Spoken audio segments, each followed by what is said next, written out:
You're Jose. Yeah. Your mom's Maria. Yeah. Jesus Christ. Too many nicknames, you know what I mean? Yeah. No, I get you. Yeah, for sure. My dad got a bunch of nicknames too. It's crazy, you know. So you're on a 5-fight win streak. Yes.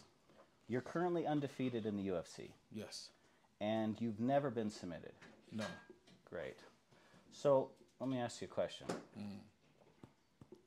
Are you talented or are you disciplined? I'm disciplined for sure. What's the difference? Well, talented, you kind of naturally have it. You know, there's some fighters I meet along the way that naturally have it. You know, they'll look at the move and do it right there and then. You know, but it's something that where you have to kind of put that dedication, be obsessed with it, make it sharp, better. You know, and that's where I started beating the talented kids. You know, where my you know, I was a lot tougher. My throws were more solid. They were more prettier. You know, like I was a perfectionist. You know, with them they did. You know, when they're talented, it kind of like stops them being more hungry to perfect it. You know, they're like, oh, I got it. What's next? What's next? You know, so I've learned that through other fighters. I remember a time I was getting like that for doing it for so many years. I was like, well, I know more than all these other guys. You know, I've been doing it forever. You know, but you know, you can learn from anybody, you know? So I learned to get rid of that kind of character and learn from, you know, white belts to black belts, you know, even sometimes, you know, dads or uncles that want to show me a move. You never know if it's going to work in the battlefield, you know? So, yeah, dude. So, yeah. 18-1 as an amateur. 4 amateur titles. IMMAF world champion. 2 times HFC featherweight champion. Yeah. What haven't you done? Man, I wanted to perfect my style. You know, like for some reason, my parents put me in mixed martial arts. You know, learn how to defend myself, and at the age of 6, and then that one first week when I started like on a Monday or Tuesday, something like that, and right there that after that first practice, that coach at the time was like, hey, you should throw them in this tournament that we're hosting this Saturday. Got good, and then after that, I just was like, man, I'm kind of addicted to this. You know, like I was going to, right after school, I was going to the gym at 3:30 and then going home at 9 p.m. because I would stay at the gym. Even though I couldn't join the adults class, I'd be in the side doing break falls, doing judo throws with my little brother, with other kids that, you know, if, you know, they would use it as a daycare center, you know. Of course. So some parents would leave the kid there all day. Yeah. So I'd be like, hey, come over here, let's do some throws, you know. And then at the age of 9, I decided to be a professional MMA fighter. And then since then, I was like, I want to do everything that's going to help me perfect to be a mixed martial artist. So I did everything. So I was telling my coach to put me in kickboxing, boxing, Muay Thai, and you know, and then there was other boxers I was growing up with where I was like, I want to do the boxing, you know, I want to win that. And then other jiu-jitsu guys, oh, I want to win that. And then, yeah, I just wanted to win in every kind of like combat sport that would help me evolve into my style, my mixed martial arts style. So that's why I have so much of an old school style, you know. That's why, and then I come, well, what I'm trying to do now is like clean up the style, but I got that old school style in between. So it's kind of like the old school to the new school. So, and I got to keep up with the younger guys. You know, I'm 31. You know, we all know the top athletes are their young 20s. You know, like I was just seeing that even some athletes at 30, they're done. You know, they're in other sports like baseball, football. True. You know, they don't have that advantage or that opportunity to take those, you know, those tries. And MMA, we could. You know, there's guys who are doing it to like they're 40 or 38, 39, you know, where they could find a little room to do a little other things successful and then retire on whatever they're doing. Don't you think that being 31, you're actually coming into your prime right now? Mm-hmm. Because I believe the problem with MMA is that by the time you get good, you're already a little bit older. Mm-hmm. And then your body's starting to quit while your MMA IQ is as high as can be. So my belief about you, being 31, with your background, you are in your prime as we speak. And I believe that the next 4 to 5 years for you is what's going to make you a champ. Yeah, for It's sure. because you've had all that background. So I think your IQ is higher than most. Yeah, for sure, but a lot of guys don't like to change, you know. Like I had to accept change, You know, like a lot of people are afraid of change Yeah. or scared of changing new things. I used to follow people. I used to follow other champions, and I was like, man, that's not me. I want to chase the future me. You know, I look up to the future me. My idol is the future me, and the future me is that world mixed martial artist. You know, one of the greatest. So, you know, and that's what just driven me the whole time, you know. And a lot of other people, I see them fall. You know, at the age of 30, they're, you know, true. you kind of get a lady, and then the lady wants kids because, you know, at 30 they got to start having kids. And, you know, they're in that between. So a lot of guys got to give up the career, and they got to go, you know, get that job, and, you know, got to provide and do the big people things, you know. So it's kind of tough to even find the right partner that even allows you to dream this kind of dream, especially the mixed martial arts dream, you know. I want to go back to when you were a kid. You said you started training when you were 6. Yeah. So how bad was bullying at 6 years old? Or do you come from like a mixed martial arts family? I'm trying to figure out the 6-year-old kid, how bad was it? Where he's like, his parents were like, no, you got to train and defend yourself. Like, I understand you grew up in Chicago, but how bad was that neighborhood? No, for a 6-year-old? Yeah, well, man, it was more of like other kids that grew up with bad parents that would want to mess with me, because they're seeing At 6. Yeah, well, I think they've seen it with my sister. Oh. And they were like, you know what? And then she was going to school, and they were saying they were bullying her and stuff like that. So it was more of like something like that, you know. I'm not clear of it, but I'm pretty sure it's like something like that, where they were like, hey, we're going to teach you something. At least you can defend yourself. Totally. You know? And then since I was born, my dad was making me do like muscle ups, you know, on the, you know, the shower monkey curtains, bars? you know, Okay. like different things, you know, giving me strength tests, you know, like he'd tell me how many push-ups can you do, and I would do as many. He would walk away, and I would still keep doing them, because I'd be like, if he comes, he's gonna be like, oh, hey, he's doing it. I'm impressed. And I wanted to, you know, I think every guy wanted to make their father proud. Of course. You know, so I was like, whatever, Dad, I'll do whatever you say, you know. And I was kind of programmed like that, you know. I was like, I even tell my coaches, I was like, man, don't ask me how I feel.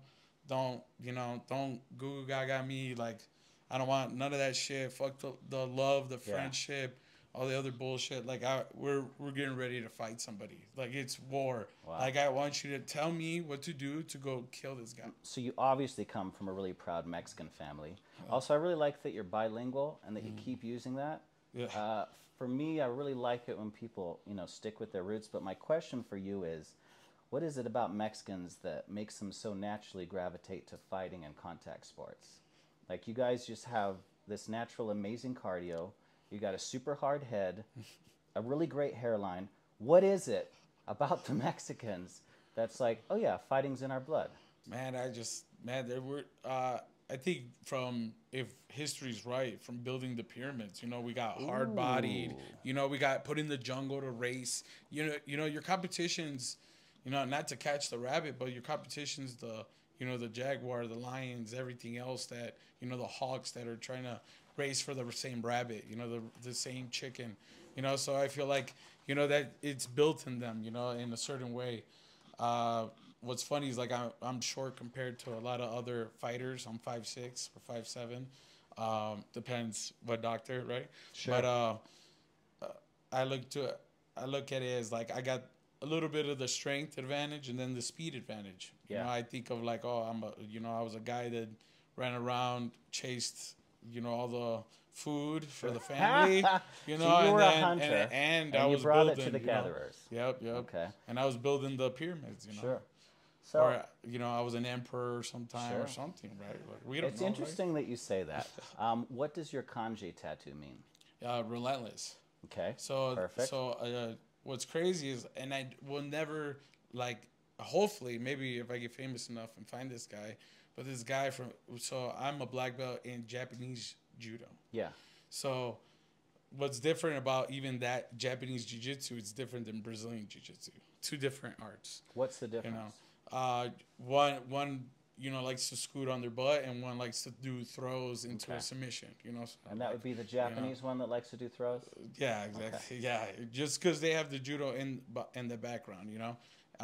Brazilian jiu-jitsu, they're more comfortable on their back, you know. They like, And that's a good position. I like it just because, you know, you could attack from legs to hips, you know, to head. So I feel like you have a choice once you're there. And in judo, if you throw, a lot of guys, you know, they scramble, you know, like, or get out of position where you know they're going to be taking advantage of the takedown. Yeah. You know.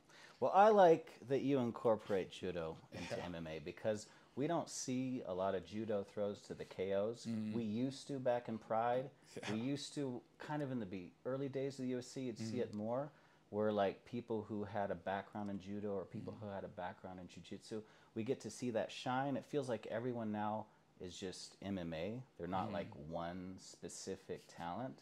And I think it's kind of cool when you see someone like Machida come in who's like karate. Yeah. And then he incorporates the MMA. Do you think for kids coming up it's important for them to start with one skill set and then learn the rest, or do you think MMA schools are just the future? I think MMA schools are going to be the future, man. What's awesome, like at high altitude martial arts, they added judo, they added other classes.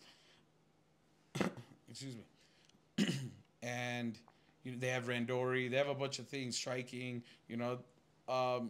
So I feel like that, and I see the guys that I have to keep up with, you know, the 18-year-olds. There's this 16-year-old that tapped me out last year. That's awesome. You know, and it's like, what the hell? Like, these kids are just getting better, and that's why. And it's the same thing in your jobs, in regular jobs. You know, like you have to be like, oh, I gotta watch out for this guy who's got like way more degrees than me. You know, because I believe that one degree was gonna get me far. You know, so I feel like if I have more on my resume, it's gonna get me a lot, you know, further than a lot of other fighters. Even in the coaching department, I feel like once I'm done fighting, I want to coach a little bit.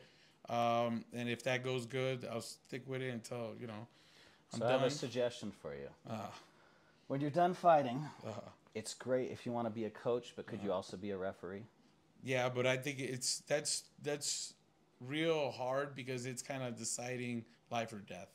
You get me? Some of these guys, it's their future. It's their life. It's everything they worked for. If you jumped in the wrong time and you ruined somebody's career, that could be their life. Yes, but Chepe, you've had referees ruin your career and life with stops that they did prematurely. Yeah. So that's why I think you'd make a good ref, because you know what's on the line and you understand there's no sense in stopping this fight early. Yeah. Let it go a few more seconds on the ground. Let him really finish him, not just like, oh, it seems like he's hurt. You would care more than most refs. Yeah, for sure.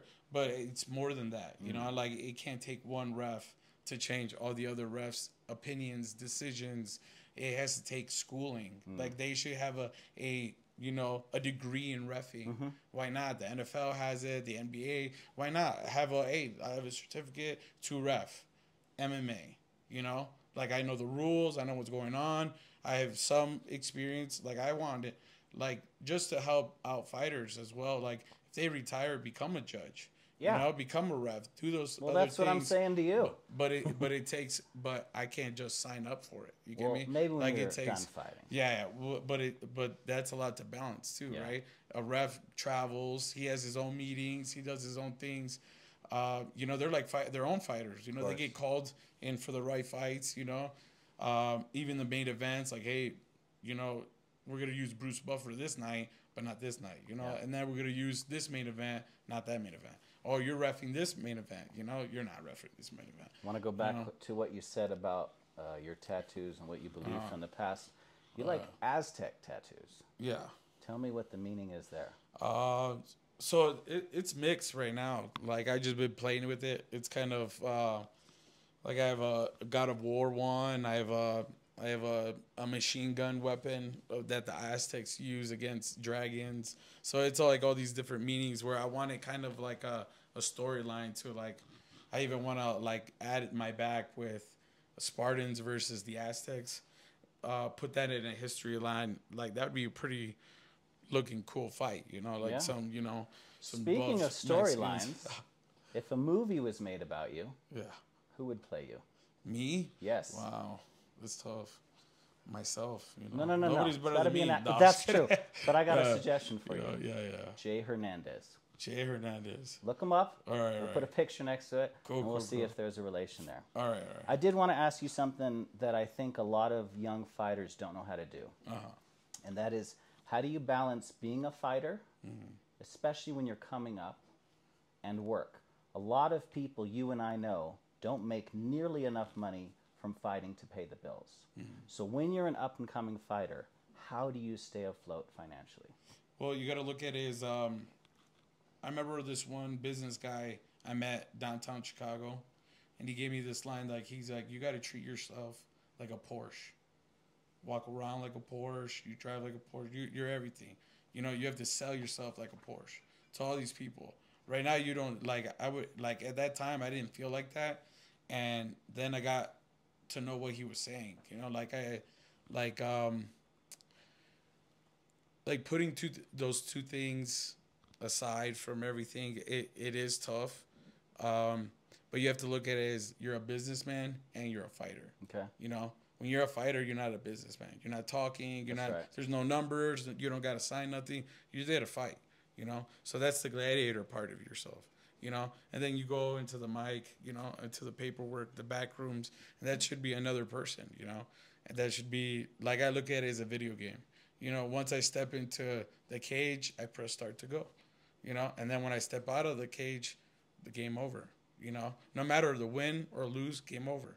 You know. Did you have some part-time work while you were coming up on the regional scene? Yeah, man. I was a truck driver. Really? Yeah, I did. I was a construction worker. Yeah.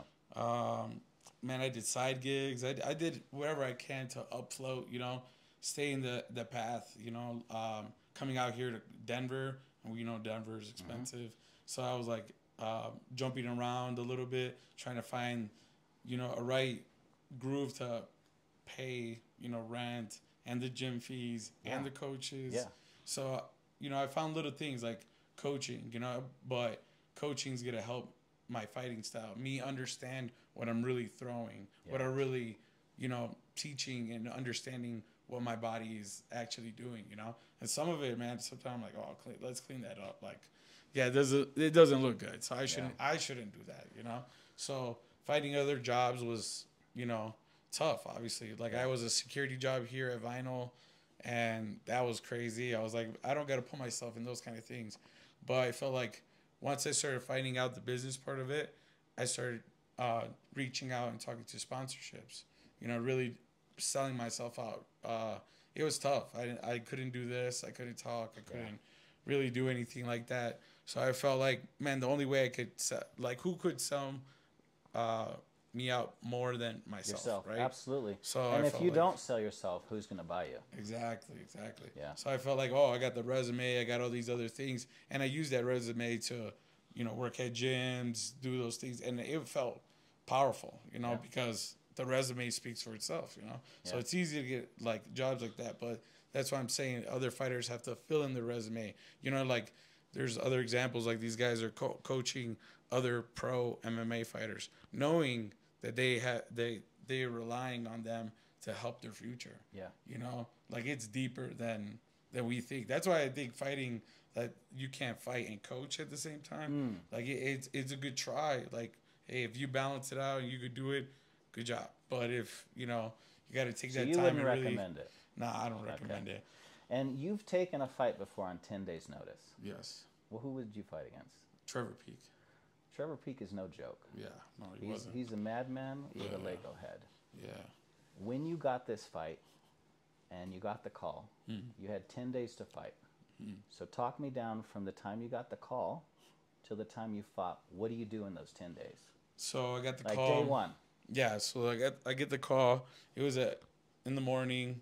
You know, they told me if it's a yes. I said yes. Sent me the contract. I signed it, and we got right to work.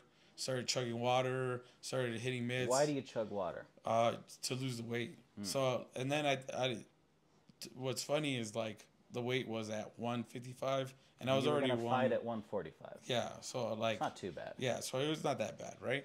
So, I just chugged a bunch of water just because you want to stay hydrated. You want, you know, it really depends what you put in your body. You know, like I didn't learn that until like my late 20s. And in my 30s, I was like, oh shit, you really Gotta drink anything water. you put in, anything you drink, coffee, anything like that, it's a negative to what you're drinking in, the water department, right? Okay. So I drink water, get ready. Mentally, I'm like, okay, well, I got to get ready for war. So we study the opponent like an animal, dude. How does he respond to a kick? How does he respond to a punch? Doesn't. How does he, Trevor Peake doesn't respond to anything. No, he doesn't. But that's what made it even more easier for the shots to be more flush. My accuracy was on point. No, it was an amazing performance. Yeah. And that was your debut. Yep. Talk to me about fights that get stopped prematurely. How do you deal and process that loss that you didn't really lose, but it's an L on your record, so that you can move on to your next fight rather than staying in that moment of feeling like, oh, I've lost? Well, I didn't think I experienced that enough in my amateur record. Yeah. I was 18-1, but I was beating a bunch of dudes that were okay, and then some guys that were good, some guys that were okay, some guys that shouldn't been in there. But I had to get every experience that I can in the amateur world, And then when I go to the pro world, I didn't get to experience all that, where there's guys who are smarter, who are gonna purposely hit me in the nuts to win their fights, yeah, or to get an advantage, a shot, like I got knocked out like that, and that's how it is, some guys fight dirty. Like if you see my fights, I don't poke nobody's eyes, I don't hit nobody in the nuts, like I keep everything clean. Every fighter that's fought me has to hit me in the nuts, poke my eyes, and yeah, it's cool, I get it, but it's a warfare in there, bro. Like they're doing whatever they can to win, like animals in real life, like to defend themselves, they go for the crotch, That's right. Naturally. I heard monkeys, if they attack you, they're going to rip off your balls and they're going to rip off your face. Yeah. So that's why I don't mess with monkeys. Themselves. Yeah. When I was a kid, I always wanted to have a pet monkey. My dad said it was a terrible idea. I kept begging him, no, please, I'd really like one. And then I saw some pictures on the internet of people who have been attacked by monkeys. Don't ever look that up. Yeah. It's horrific. Yeah, dude. Do you know what the feeling out process is in the beginning of a fight? Not really, man. No, I don't think you do. Yeah, because the way that you fight, there's no feeling out process with you. It's like 110% all the time. And in rewatching some of your fights, one thing we've noticed, you have this amazing ability to really open up and even almost like turn on berserk mode on your opponents and ramp up the pace and intensity to like an 11. For someone who hasn't been in the cage, explain to me what those moments feel like. Man, it's like I like to define as being the machine gun, the machine gun, like of all weapons, I got knees, kicks, throws, elbows, clinch game, dirty box, submissions, whatever. I just wanted to be that example, the machine gun of the mixed martial arts world. And did you actually get your nickname from Machine Gun Kelly? What's funny is my friends were listening to that song, right? And they're Which jamming song? it out.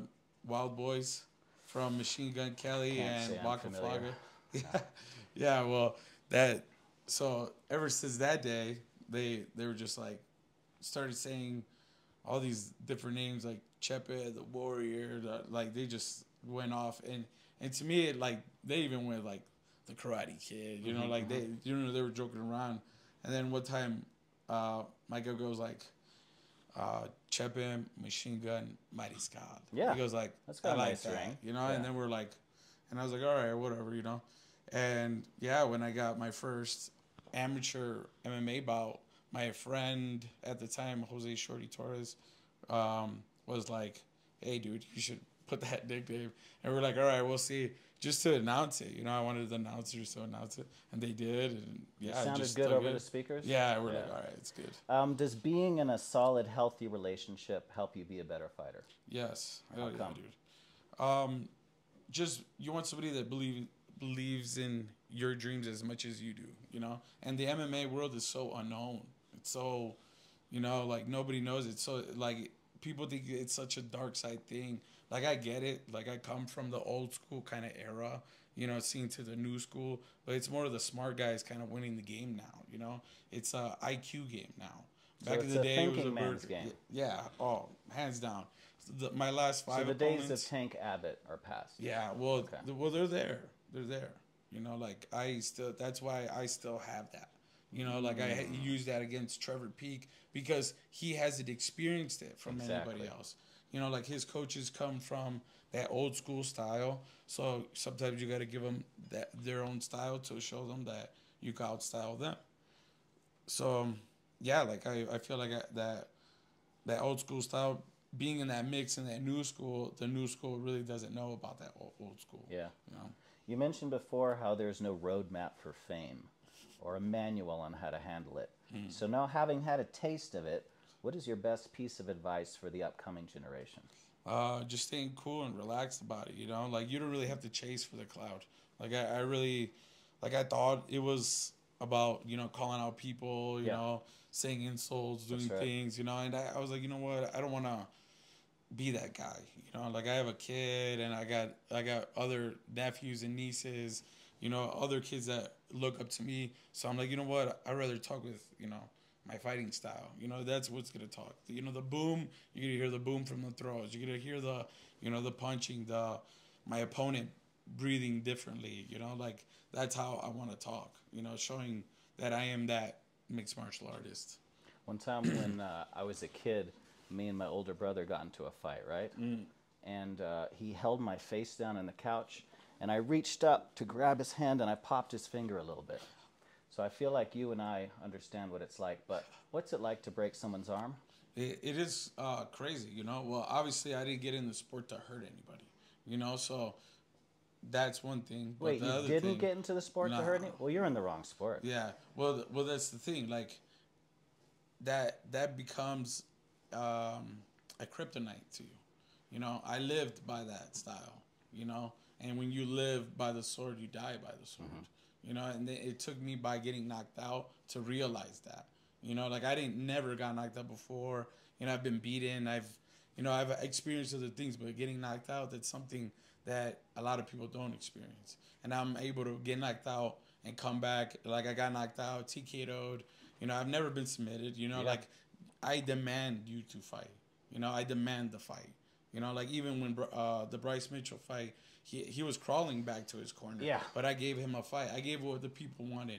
And I was going through a lot that time. Yeah. But I gave what the people wanted, and I was happy that people, you know, got the show they wanted. But I went home with a loss, but more of a learning curve, you know. I didn't get to learn it in the amateur.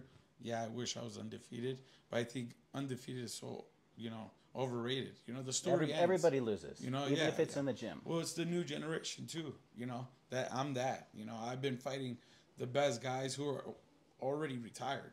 There's guys who I lost to. They're done. Yeah. You know, they didn't get no title run, so I got to level up. You know, from their experience, from fighting them, learning what I got to learn, and then keep going from there. You know? I don't think enough people know how many people you fought on the regional scene. Yeah. Gillespie. Yeah. There's 2 other guys that are in the UFC right now that you've already fought. I literally godfathered Bryce Mitchell. 5 guys. Who are the other 5? UFC. Berto something, I forgot his last name. Steve Garcia. Who else? Well, Gregor.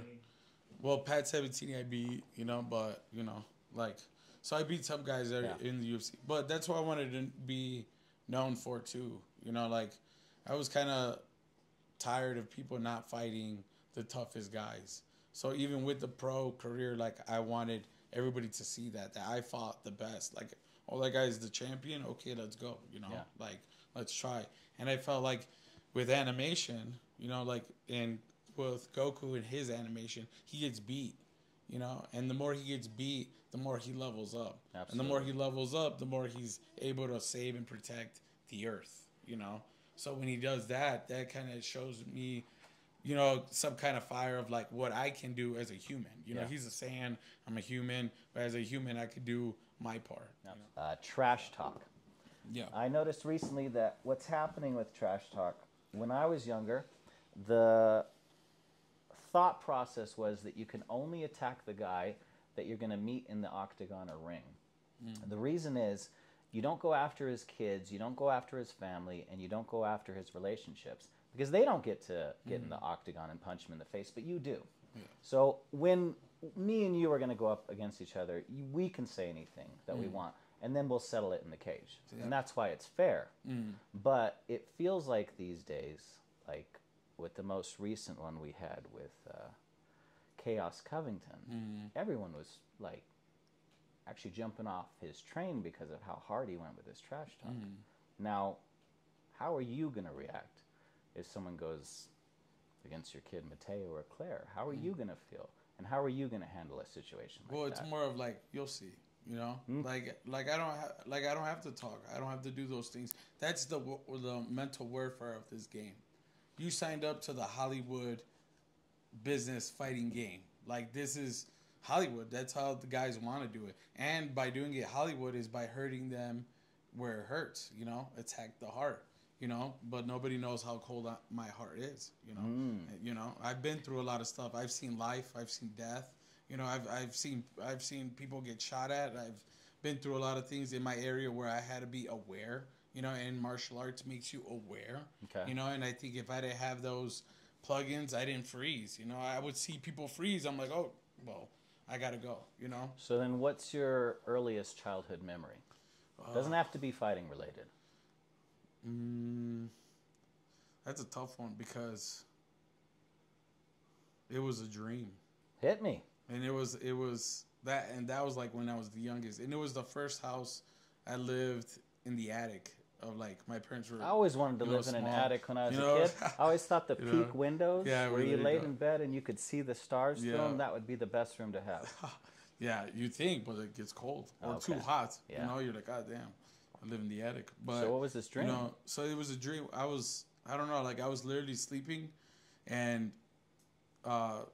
T-Rex was outside. I mean, who doesn't love dinosaurs? I was like, oh shit, this thing's out here. You know, like, and what's crazy in my dream, I was like, I ran out and I told my dad this whole game plan. I'm like, we're going to jump on it, and you're going to throw me the wire, and I'm going to put the wire around the mouth, and then we're going to put it down, and then we're going to go get the other ones for some reason, you know? And then, I just woke up, and then I was like, man, if I could only do that, you know? But dinosaurs didn't exist at the time, you know?